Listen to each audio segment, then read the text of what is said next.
My story, my journey really is about understanding the depth and the impact of my loss with my sister and how Survivor itself really allowed me to explore that to a depth that I didn't think was possible. And really being able to put those two things together really showed me what I thought my real reality is, and then understanding the journey of how I came to understanding what it needs to be now.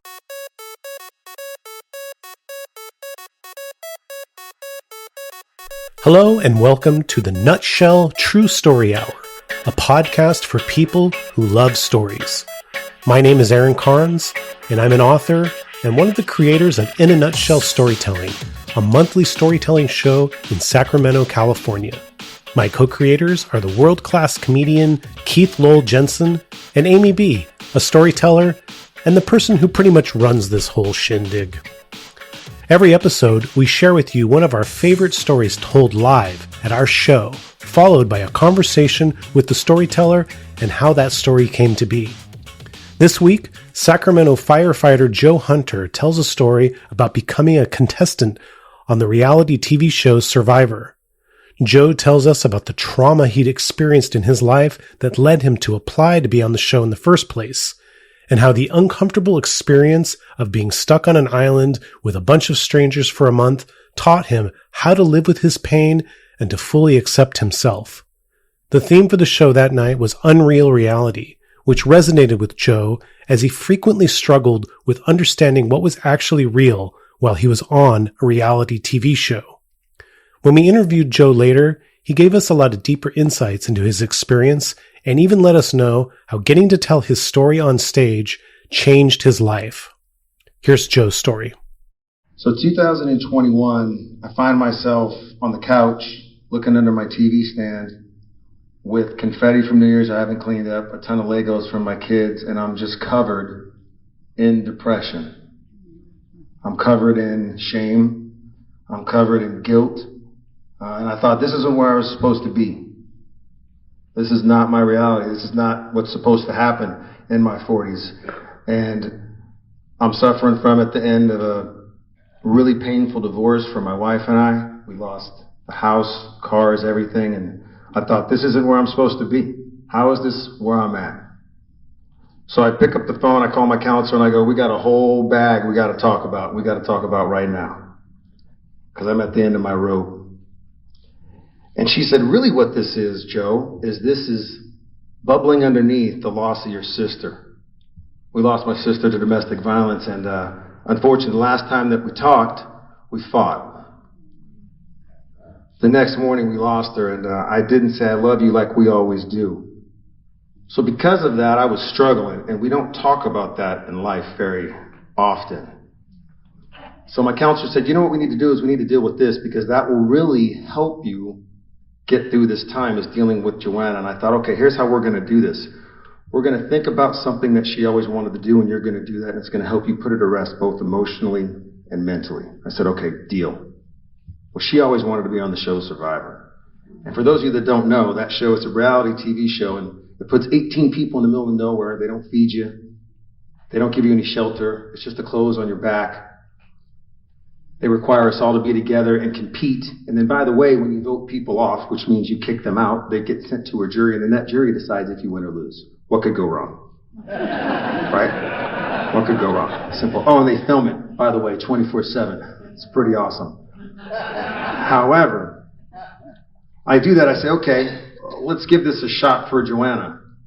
And I didn't really know if I could even do that. And through the process, one of the casting directors, I can't say much about the process, but I can say this. They said, Joe, just be the best version of you. Impossible, because I had lost my light.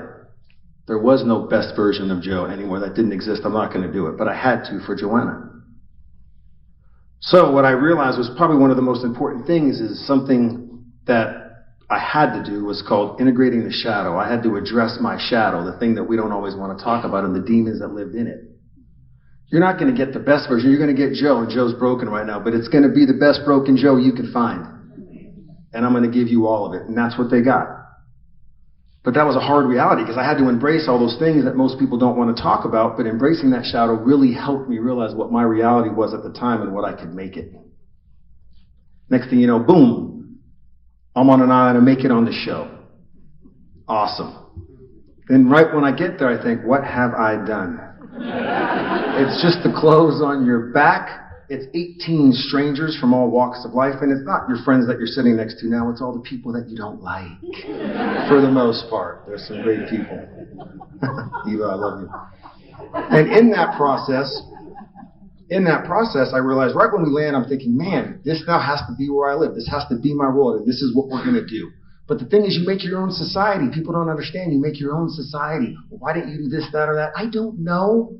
I haven't had to fish. There's a stick. We sharpen it. Do you ever try to catch jaws with a stick? It doesn't work. Then we move on to where are we going to sleep? All of these things, we don't know what to do.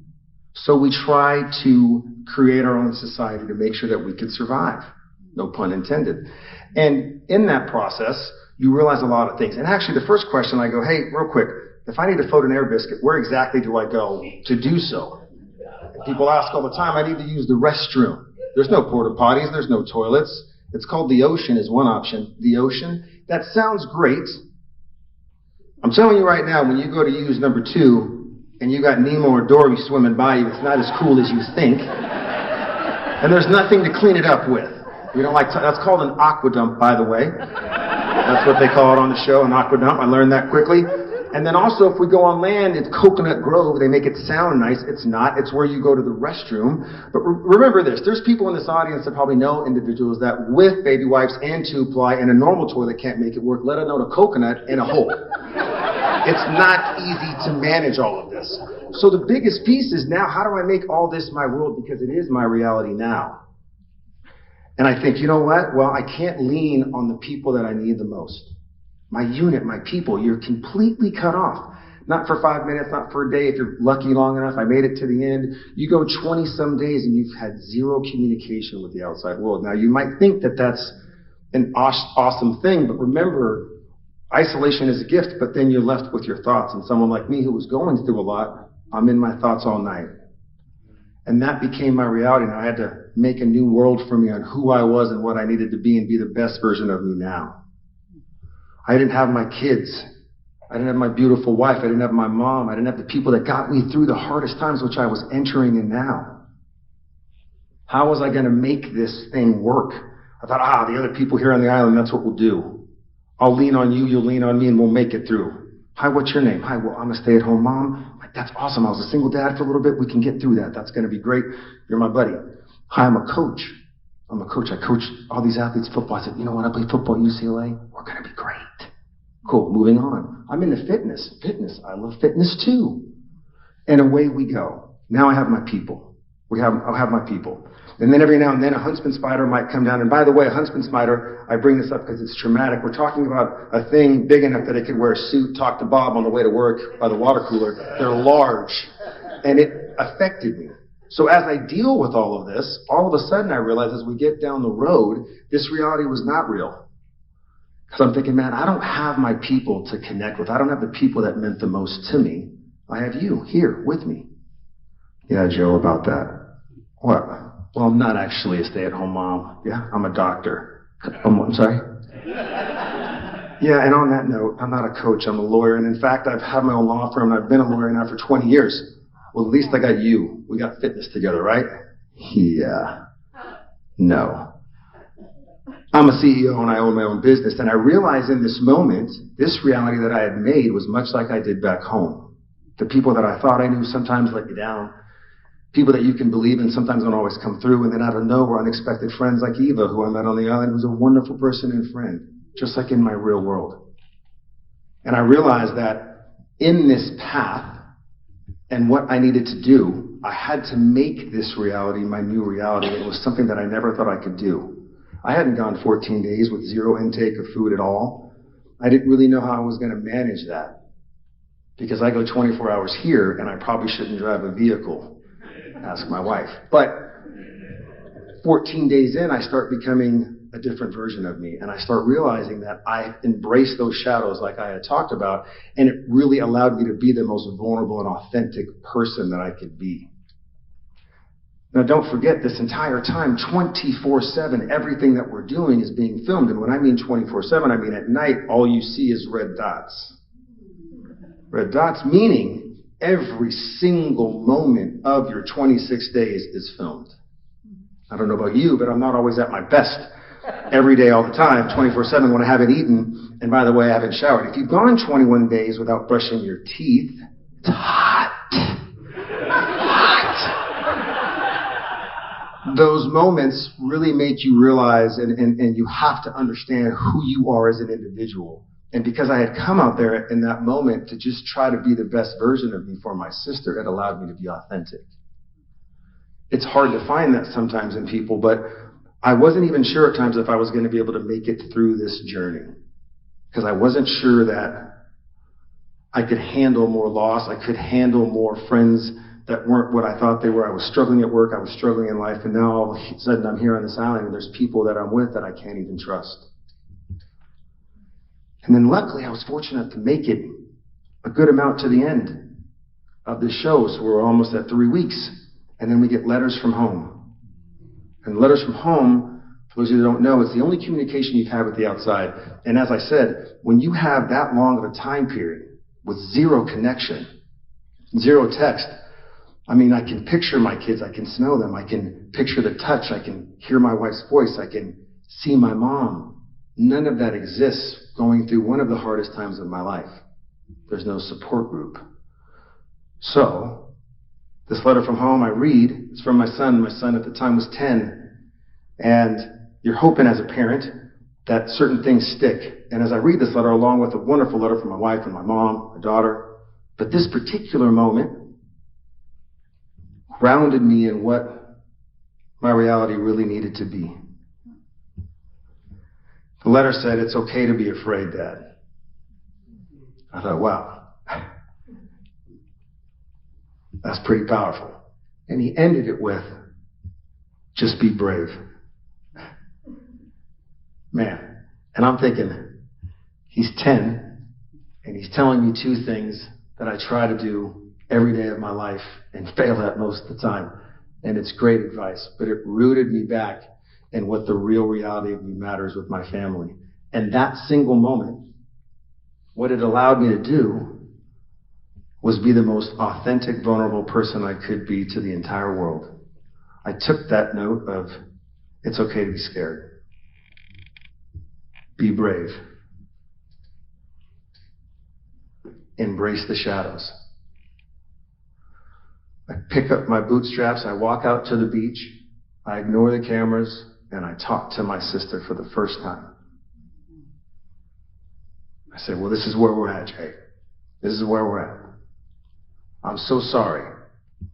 I'm so sorry that the last thing we did was fight. And I'm so sorry that I didn't get the chance to tell you I love you. And in that moment, I immediately found my light again. Because I realized the key was I was embracing the shadow. We all hide those worst parts of us instead of trying to make them who we are and be proud of that imperfection. It allowed me to let go of something, and Survivor gave me that journey.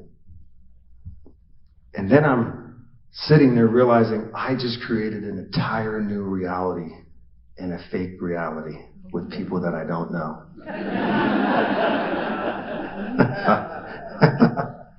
Here we go. And in that moment, I finally had closure. And not to mention, it felt like the entire world was watching once I came out of that.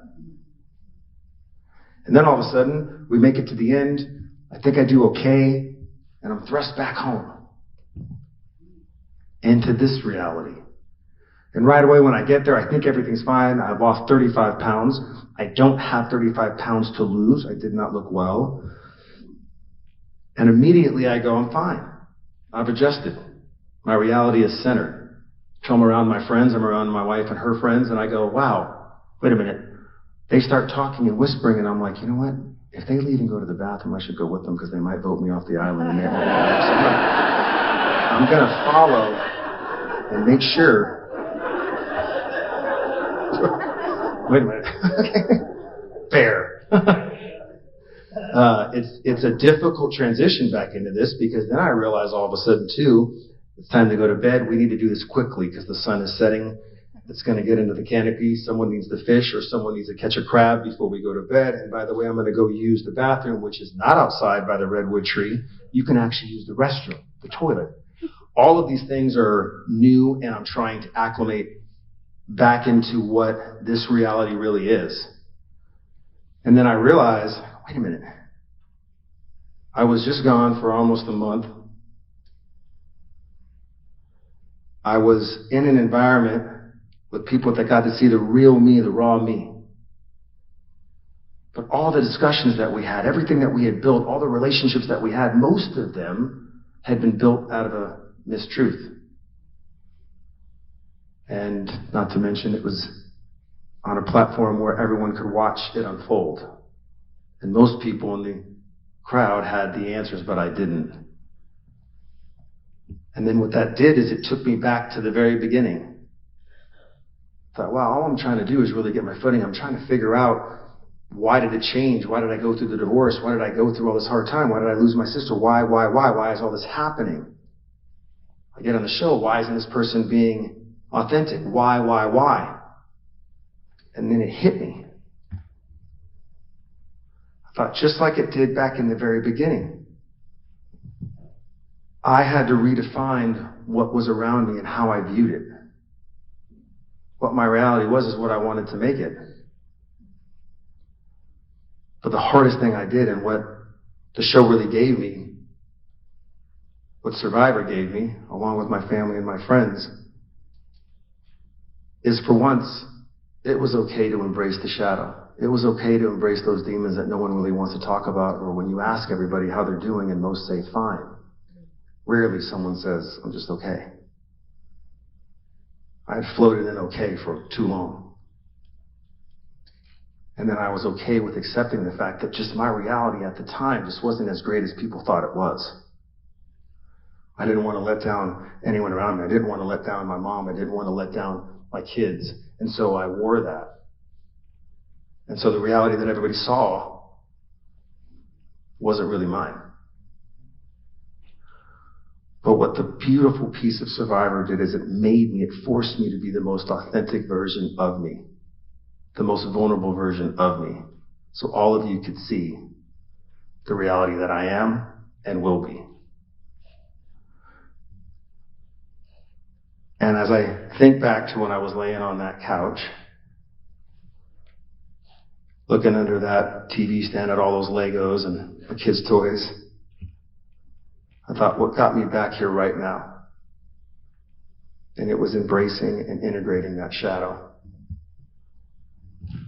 And just everyone to hear, everyone is struggling with their own issues, and everyone has so many things going on. And when you embrace the shadow, you integrate the shadow, and you realize that you can ground yourself in that reality, and that is okay.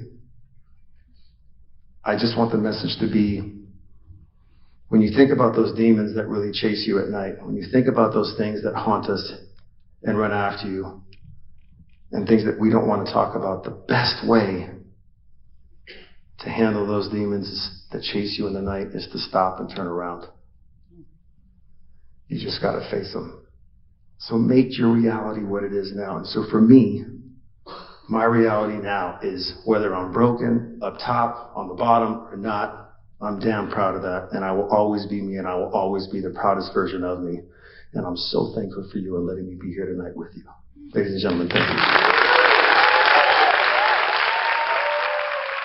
We get people from the storytelling community. We get people from stand-up comedy. You're unique in that you don't have a performing background. You have a background of being very public. But to put you on stage like this, when that's not where you come from, I want to know, what was that like for you? And also, while I'm saying that, the risk totally paid off for us. It doesn't always. There's a lot of people we put up there and we're like, okay, this one's risky. We allow ourselves like one risk spot per show. And you were one of the ones that really paid off. But what was that experience like for you to, especially you were on a show with like really top-notch performers, experienced performers. Yeah.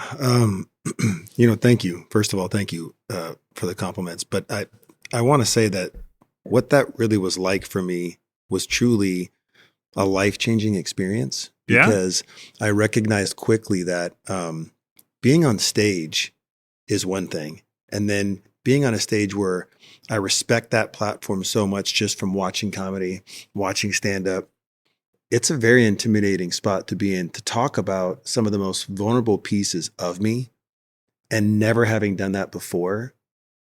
I went home and I cried, believe Yeah. it or not, because I felt so honored to be in that world with people that do this for a living and are so talented, and that just share that piece of vulnerability with me, and allowing me as an adult to do something I've never done was a dream come true.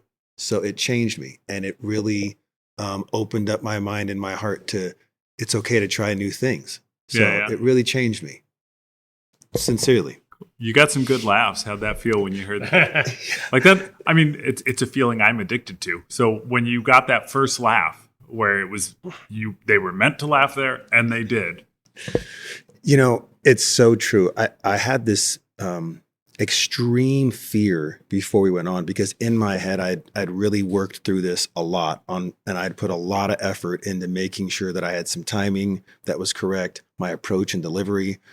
And some of the things that I thought were funny, I thought, well, what if they don't laugh at all? Right. Like nothing. And how do you recover from that? And so the first couple laughs, it's a high that I cannot explain to people unless you've experienced it, when they're genuinely laughing, and then the connection with them.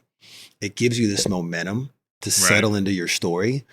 And I wish most humans could experience that. When you put your kind of artwork out there, and then someone actually laughs, and they're from different walks of life, that was so powerful that now I'm like, well, how do I get to do them again without trying? How do I do that again without messing this up? So that was a gift. It was super nerve-wracking, but once they did, I felt myself settle. Yeah. So I have a question. It's in a similar, it's been the similar ballpark, but a little different. You did Survivor, and, you know, on the show, you tell your story, you know, kind of as it happens, as you're comfortable talking about it on the show.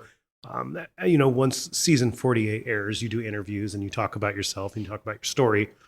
But when you did our show, you told your story in a different way. You told your story in a way where you thought about how you wanted to tell it. You composed it. You really gave like serious thought to that. So I'm curious what that was like for you, because you've already been talking about your story.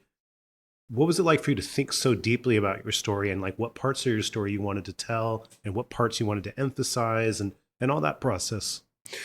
You know, that's really thought-provoking for me, because you're right. On Survivor, the difference is when you're out there on the island, it's live, and it brings up emotions that you necessarily weren't planning on discussing, because you had this idea in my head, well, I don't want to be this vulnerable. And some of it's gameplay. And so I'm thinking I'm not going to get as deep as I did. And so it was very sporadic and spur of the moment. Whereas in a nutshell, what it allowed me to do is, I thought, just like if I was giving a speech, and my dad had told me this, one of the most powerful things you can do, that's the hardest thing you'll do, is try to give a speech or read at someone's funeral that means the most to you in the world, and do that under 2 minutes. How do you summarize someone's entire life that means more to you than anybody on the planet, and get a complete stranger to understand who they are in under 2 minutes? And this opportunity allowed me to go, I really had to explore, well, you can tell Joanna's story, you can tell your story, but how do you take the essence of each part of that and then convey it in such a short amount of time?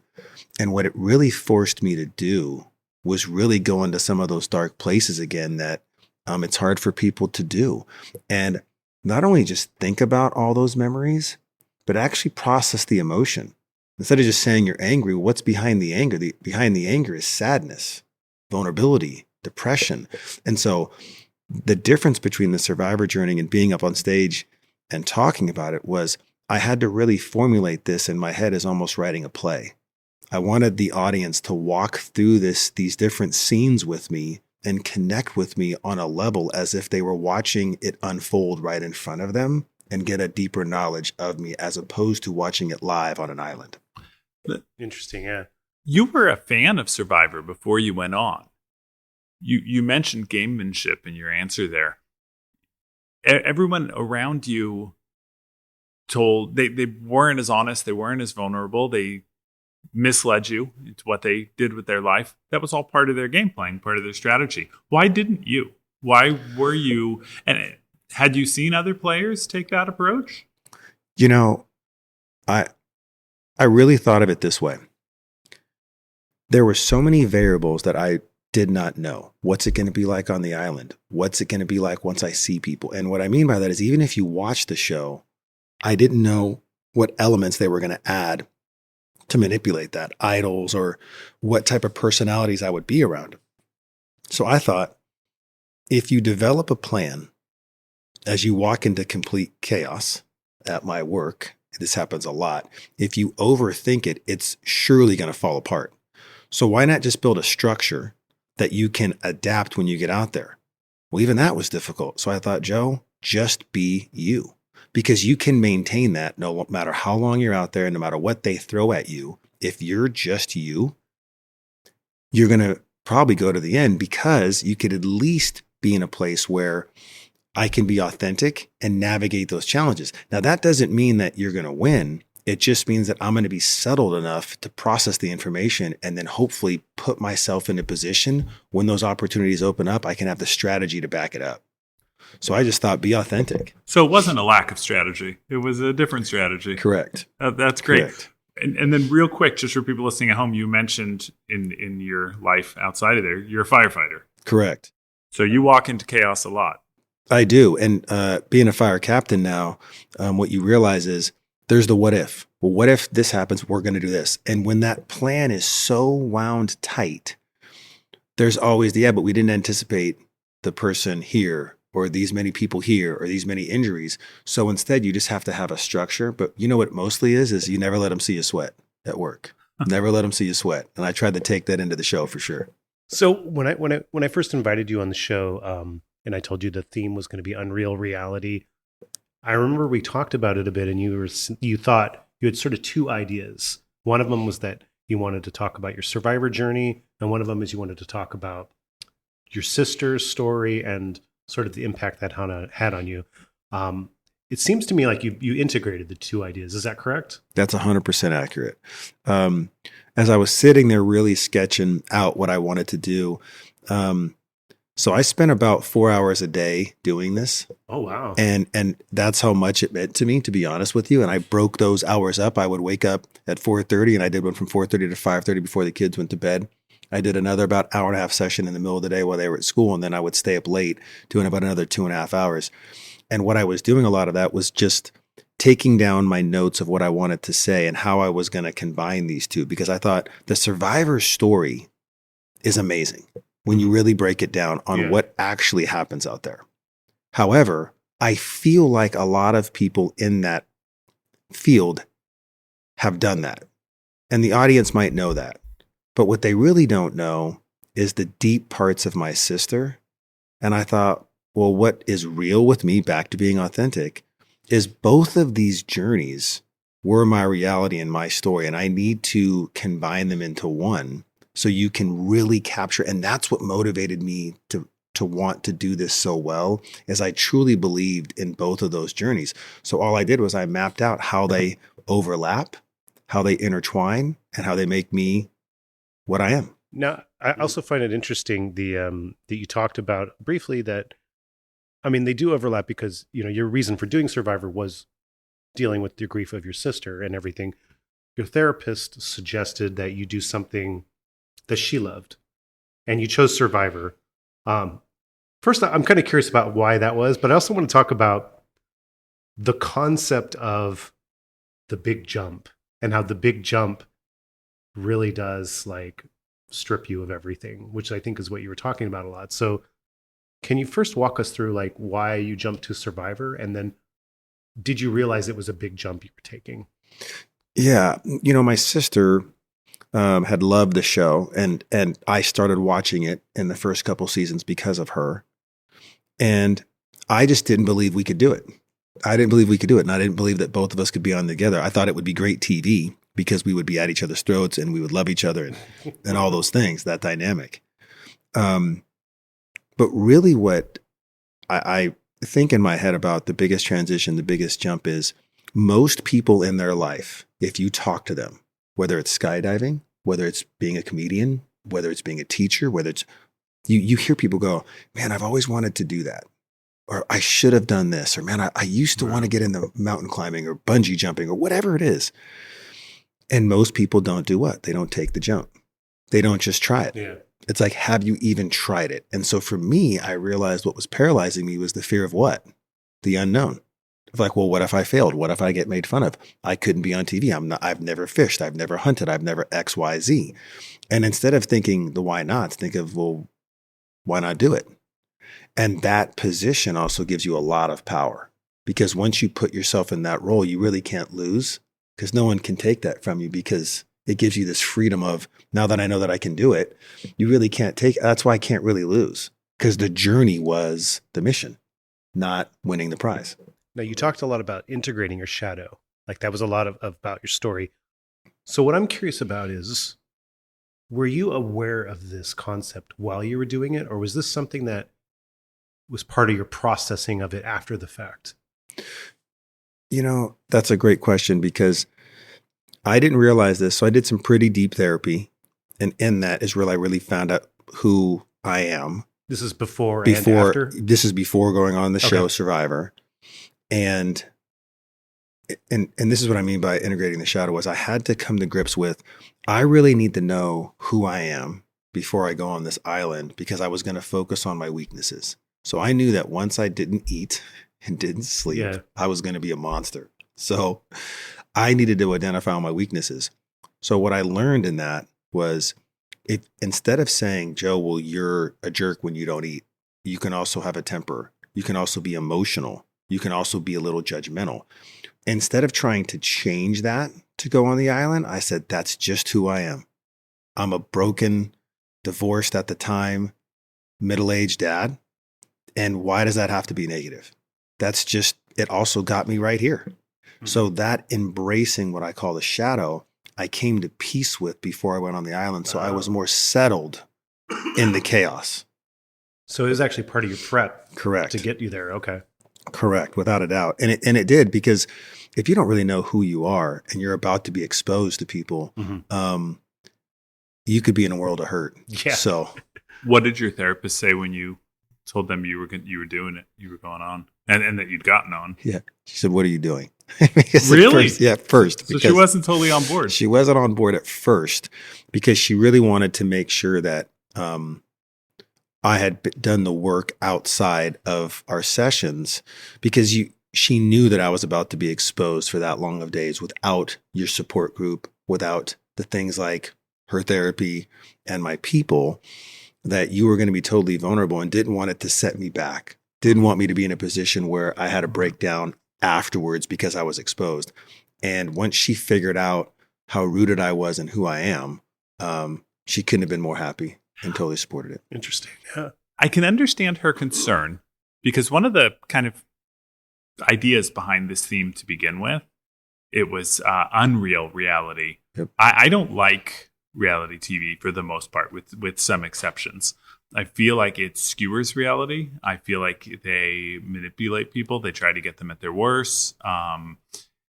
So I also, someone who does documentary film type stuff, I love when I go in with one idea and then the opposite happens.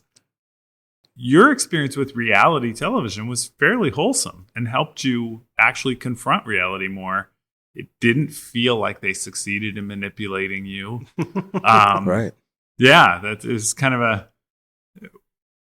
Did you have some of the same fears that your therapist had, that you might have been setting yourself up to actually unravel yourself or harm yourself? I didn't think that I wasn't worried about that at all, to be honest, that my therapist, that I was maybe going to have some issues in terms of being that vulnerable.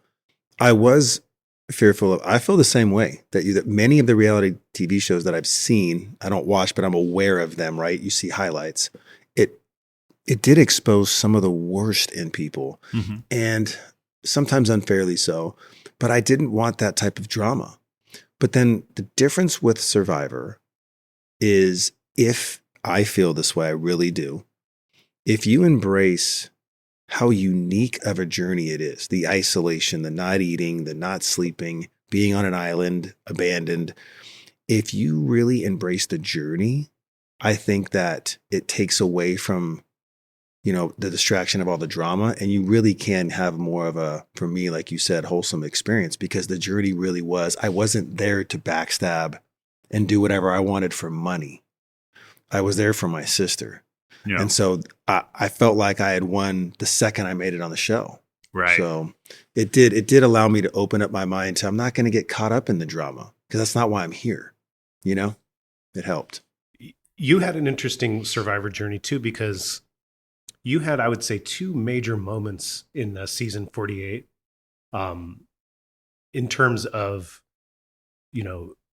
catching people on TV, right? I mean, there was the moment with Eva when she had a breakdown and you comforted her. And then the other that you didn't really talk about that in your story, but your second major moment, which is kind of the crux of your story, was after you got the letters from home. You kind of came to a realization that you needed to kind of have a conversation with your sister and talk to her there. And that was another big moment on Survivor. So for you, I'm wondering, I bet you people really particularly felt like they knew you when they watched you, because you had these two really like impactful moments, the two very vulnerable moments, and you were very like raw and authentic. So has it been nice or unusual or difficult to have strangers feel like they know you so well? That kind of one-way intimacy. Right.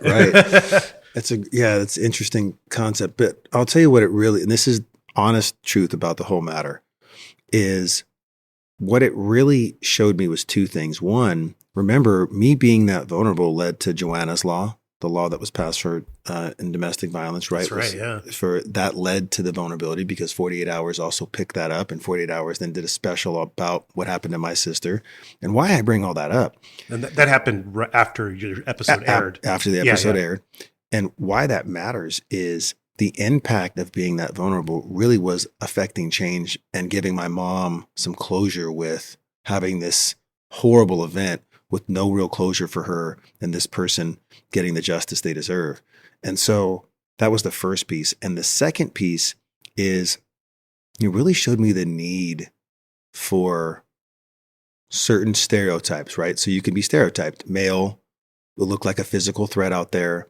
There was a huge need of the other side of that, which is being vulnerable. And also discussing things like, well, what really is masculinity? What really is your definition of being a quote unquote man or a woman, or how you identify in any of that, or in they, he, she, like how you identify yourself. This vulnerable side hadn't really been talked about. And I was really happy that there was this need, because most people were just like, thanks for being so raw. That I wasn't doing that as a staged raw. It was actually being raw. And I think on reality TV, what I noticed by people coming up to me, it used to be a little intimidating, but now I'm grateful, because it seems like it's touched people's lives in such a positive way. It really gave me peace that's really Joanna's voice, my sister. So it's been awesome. It's so interesting to me that you mentioned the masculinity, because you're a very masculine person. You're almost like a masculine archetype. You're a firefighter. You're physically fit, square jaw. Right. Not at all macho. You're right. Like the way you conducted yourself on the show, there was no machismo there. There was none of the stereotypical macho shit. It's interesting to me to hear your own awareness of that. Yeah, that was something that I was very proud of. And I've tried to live my life like that. I try to undo the stereotype, because even being an athlete growing up, there is a direct stereotype to that. Oh, the jocks. Yeah. Right. And I love being the exception. Like, nice. I pride myself on that. I love, wow. Because it just goes to show, as us, like as people, you shouldn't judge anybody. But we do. And so out there, I recognize that I didn't have a plan to like unfold this huge mystery of stereotypes.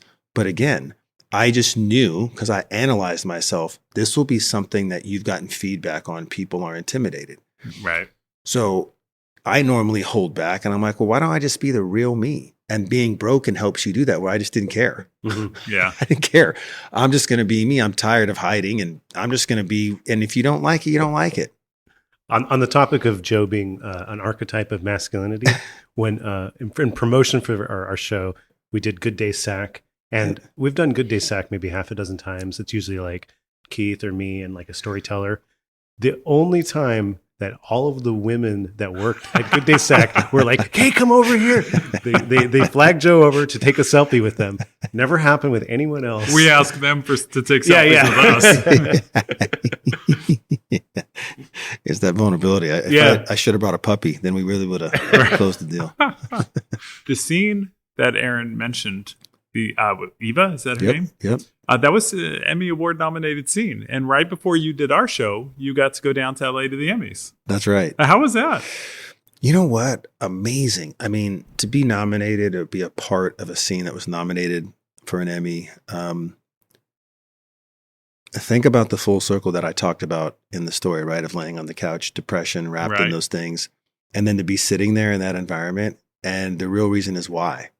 Well, just because you're just trying to be a good person. That feels good. That just being a good person helped. That's cool. Because it's not in your story, can you give a short synopsis of what happened between you and Eva on the island? Yeah, I'd love to. In a nutshell, no pun intended. The Eva, who happened to be on my tribe, and for those of you that are listening, Survivor, right, a reality show on an island, you're stranded there with 18 strangers, and they divide you up into these tribes. And out of those 3 tribes, one of the individuals on there with me was a young girl by the name of Eva. And she comes to me very early on in this episode and lets me know that she has autism. And it was pretty remarkable, very touching piece. And we had an exchange on what to do to help her if or when these episodes, as she calls it, occur. And it was pretty brief, but I had never experienced anything like that. So I kind of got a layout of she liked pressure on her hands and kind of it being embraced. But I thought, we'll be fine. Like, this person's been vetted getting out here. We'll probably never even come up, but I'm going to be ready. And it really took me, and I made a commitment to myself after she told me that. I thought, this young girl just gave me a piece of her soul, like her actual soul. And I thought right then, no matter what, I'm going to do anything, period. I'll go home, getting kicked off the show, before I let her down. Fast forward, very soon after that, we had a challenge. And a challenge, you do these events where it's a team evolution. And in this event, if you lose, a person from your tribe goes home. The point of that is the intensity of it was very high. Eva starts demonstrating what appears to be some struggles in this evolution. If she didn't beat the other team, someone in her tribe was going to be going home. And as it escalates through the evolution, she begins to have a lot of troubles coping with the event. And the host, Jeff Probst, asked me if it's okay for me to go give him a hug, because you're not allowed to do that in the show. You needed permission. Needed permission, which is a big piece to this, is we're not allowed to kind of cross over to each other. And then we had a pretty good embrace. And I just remember listening to what she wanted in the moment, and which involved kind of squeezing her hands and just squeezing her. And really what it was just an exchange of energy, as I would with my own daughter, just getting her in a place where she knew no matter what, someone on this island had nothing but love for her. And I was going to be there to protect her. And we were going to get through this no matter how long it took. And it went well. And she was able to come down and she finished the challenge. She rocked it. And you made 1 million people cry. Yeah. The thing that was most remarkable about this is that the way that played out, you would assume that you guys knew each other your whole lives. It was so intimate and comfortable. And that's what I think part of what was so emotional about it is you didn't seem awkward at all. You didn't seem like, oh, I hope I'm doing this right, or I don't really know her. Like, I hope I understand her issue. You know, you were just like, you seemed extremely confident, extremely comfortable, and very paternal in that moment. No, thank you. Thank you.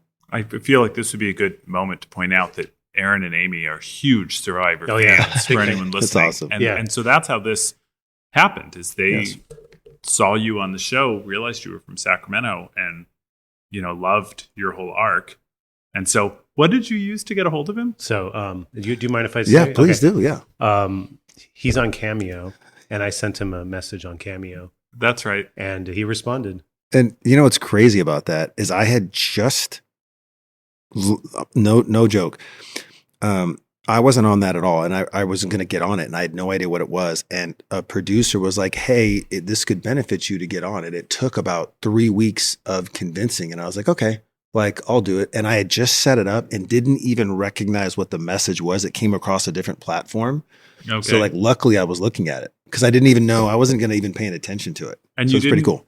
Immediately assume it was spam, which I would have in your shoes. I did, and then I read it, and I was like, "Is this a joke?" Because the firehouse is awful for this, so I thought they've hacked this, and I'm going to show up here, and it's going to be nobody, and I was total like, because why would anyone want me to get on stage? And no, it was awesome, and here we are. Yeah, I actually before the Cameo thing, I was like, he's from Sacramento. I'll just throw it out there to like people I know. Somebody's got to know him, or somebody's got to know somebody that knows him, and no one did. Yep. And I was like, how am I going to? And then it was actually Amy's idea to like say, try Cameo. That's brilliant. I was like, okay, I didn't know you could message people on Cameo. I didn't either. Yeah. So was that an immediate yes once you realized it wasn't spam, or did you have to really sit and think about that? Immediate yes. I mean, these opportunities like this, and you two are, you've been so wonderful that I mean it. It right when I heard it, when you described it, my stomach kind of dropped. And that's exactly the kind of thing I'm always looking for. It was such out of my kind of normal life or things I had done like Survivor. How do you pass an opportunity like that? Are you a little bit of an adrenaline junkie? You would think so, but I think what I'm addicted to is growth. Like as an adult, it comes with adrenaline, but even if you jump out of a plane, there's some things there you could find out about yourself. Now, I'm not that extreme, but honestly, it's not the adrenaline as much as the older you get, it's harder to walk into something where you actually feel nervous. Yeah. You actually feel like I walked away and I learned something legitimate. Yeah. The older you get, I feel like we all get into our grooves. You both are very talented, but if you step outside and to do something you've never done, that's a really awesome feeling for someone to give you, So that's what it is growth. So what is your post-Survivor or post-season 48, let's say, life been like? You talked a little bit in the story about how there was an immediate tough adjustment, but beyond that sort of tough adjustment to get back to reality, did it feel like this growth? And I'm curious about, what your life at work has been like, what your life with your family's been like, all that stuff. Just because the beginning setup was like you were at a low point in your life. Without a doubt. Without getting in a lot of the names, but the people it's opened up into the film industry, the people that it's opened up with around work and life and committees and just speaking opportunities. And it's changed my life because it's allowed me to really highlight some things in the unfortunate word of domestic violence. It's allowed me to really, you have a voice now to some. And what's really a trip is I don't think you ever get used to people that want to take a picture or an autograph because in your head, I'm just Joe, the dad, fire captain. I really am. I mean, I really do think that. And so when they'll ask, I'll look around sometimes like Joe, like, oh, me. And it's a very humbling experience because, and here's why. If you've had a lot of loss, both like with people or things, if you've had a lot of loss, you remember what that downtime looks like. And so this positive moment, you also recognize that it's not forever.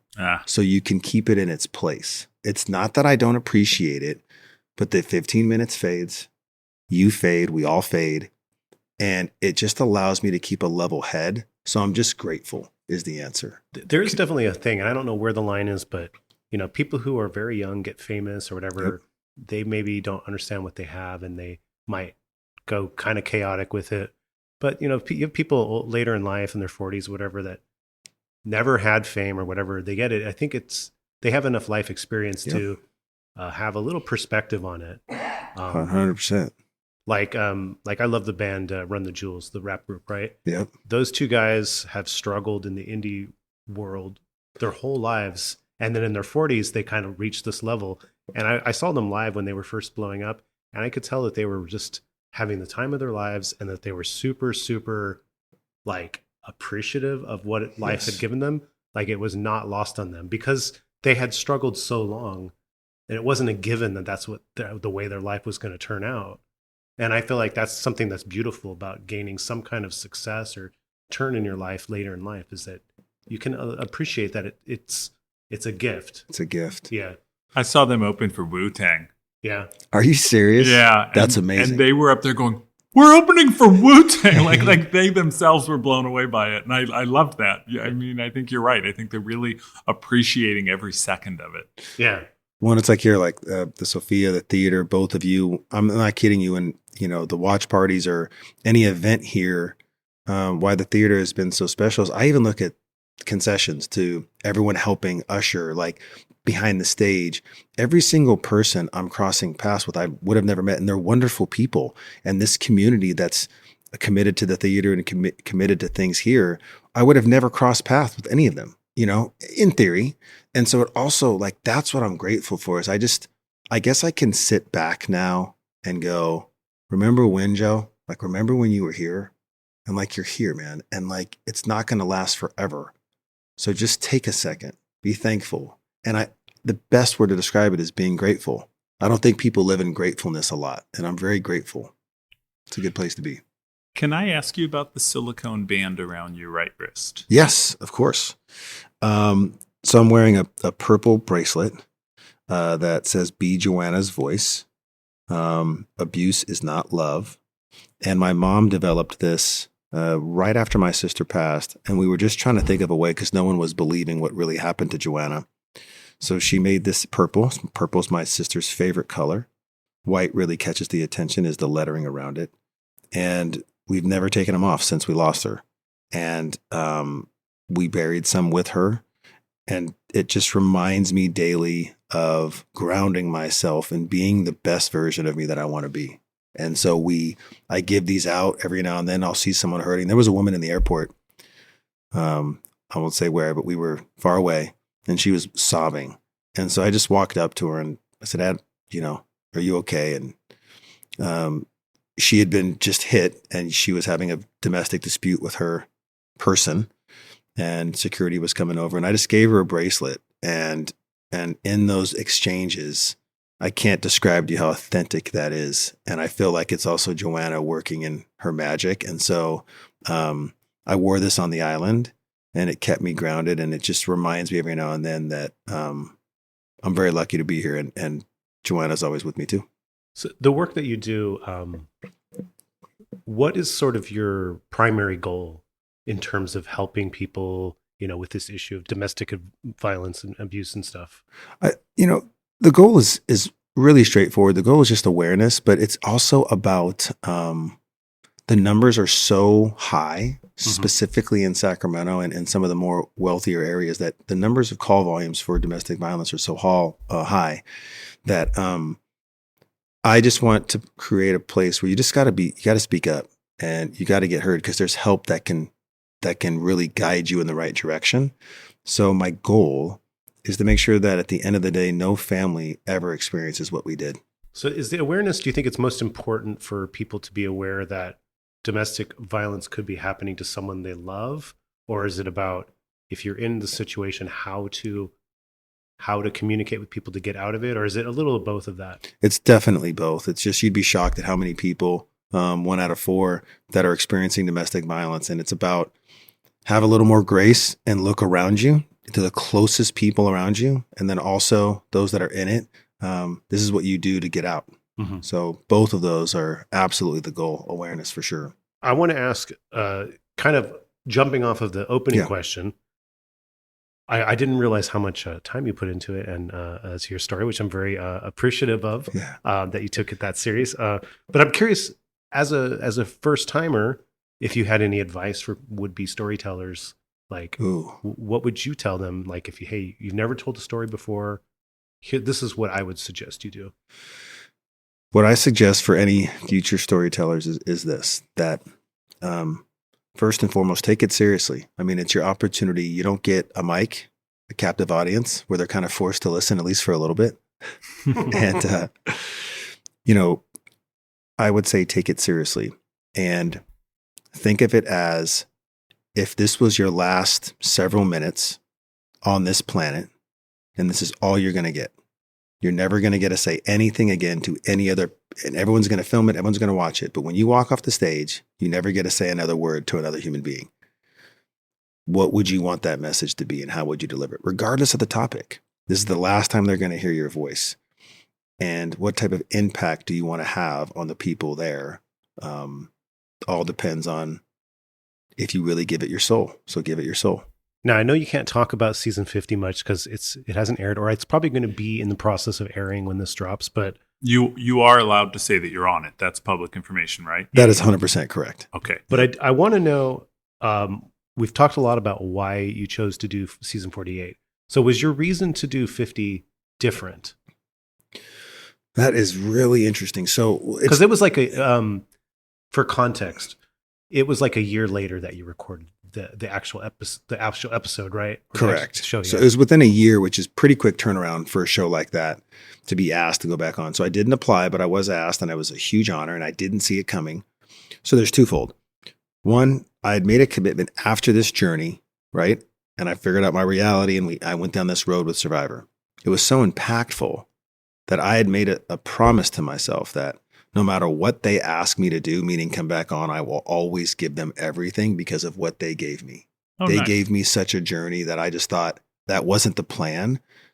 Like both of you, like I'll always say yes. There's certain people that give you so much. I feel indebted to them to say, hey, Survivor, like if you ever call me for things like this to come back, for the most part, 99% of the time, I'm going to come back just off of what you've given me. Mm-hmm. 2, unfinished business. The promise I made my sister was to win. So I didn't do that yet. So I'm gonna ask you a couple of rapid fire questions, and you just try to answer as quickly as you can. Okay. Who's your favorite band? Favorite Red Hot Chili Peppers. Favorite drink, favorite beverage. Alcoholic or non? Either. Okay. I would say Screwdriver or Coca-Cola. All right. Favorite movie. Of all time, it's a toss-up. Lethal Weapon 2 or Princess Bride. Okay, did you win season 50? No comment. I really thought I was going to get him, Aaron. I really thought that the high-speed questions would get him. I'm ready. Wait, if he didn't win, he wouldn't be alive, right? Isn't that how the show works? Yeah, they don't kill us. Yeah. Oh, they don't? No, it's not. Well, like why is that. it called Survivor? Exactly. Yeah, it's a good question. Unreal reality. That's right.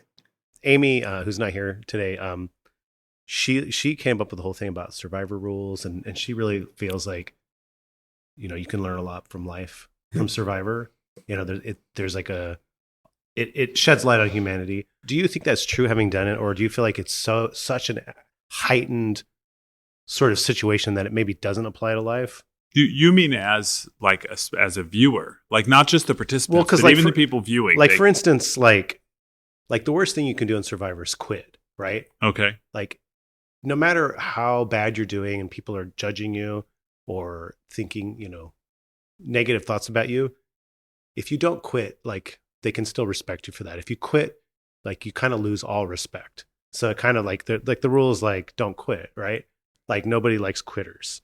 Or the other is that if you're like at the bottom, you're not done. Like there's always a chance. You're still in the group. There's always a chance that you can turn things around. Right. So these are like, things that, things you can learn from Survivor that apply to life. So I'm curious your take on it, because having done it, it's much different than watching it. For sure. I'll say this, that it does parallel life a lot, but in this way that people may not think of is that it gives the world an opportunity to see what people do, just like in life, when you're under stress. When you're under stress, or you're truly exposed to either fear, anger, your emotions, what do humans actually do to each other when you expose that and then put the carrot of money? So just like in life, if there's all types of people with all types of motivations on why they do things, and Survivor really demonstrates what some people do at their core when stressed. But it's also about this. We create our own society out there. If you think about it, well, how are we going to hunt? Well, you have to figure that out between each other. How are we going to fish?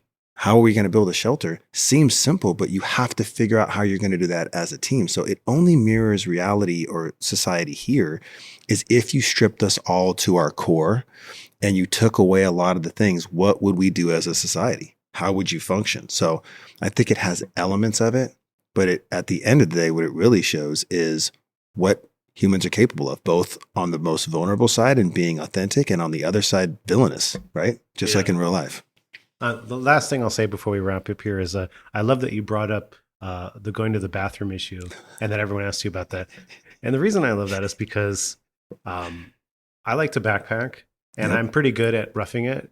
But the place I'm the absolute biggest baby is about going to the bathroom. Yep. I will hold it as long as possible, and I will live with the discomfort of not going to the bathroom.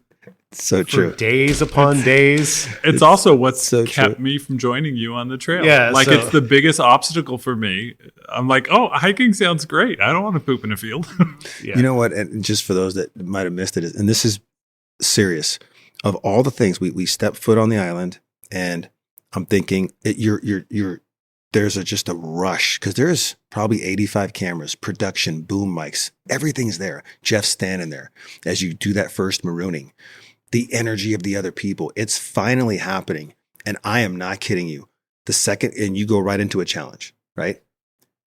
For 48. And we got done with the challenge, and you're just adrenaline dump. And I thought, once it's settled, the first thing I thought about was like, oh no, like I have to already go number 2. And I'm exactly that. I'm petrified. Like I hadn't thought this through well enough. Like, what am I actually going to do? Like I thought in the back of my mind, I'm like, there's probably like a setup they have for us with baby wipes. I really did. No. And I fought it for like 3 days. Yeah. It's awful. I think on one trip that Amy and I probably held out for like 6 days once. And then it was just like, okay, it's happening right now. I have to go right this second over there. Yep. And we were like at a spot because we were doing the John Muir Trail. So we were high up, so there was no trees around. It was just rocks. So I had to just like find a big rock to stand behind.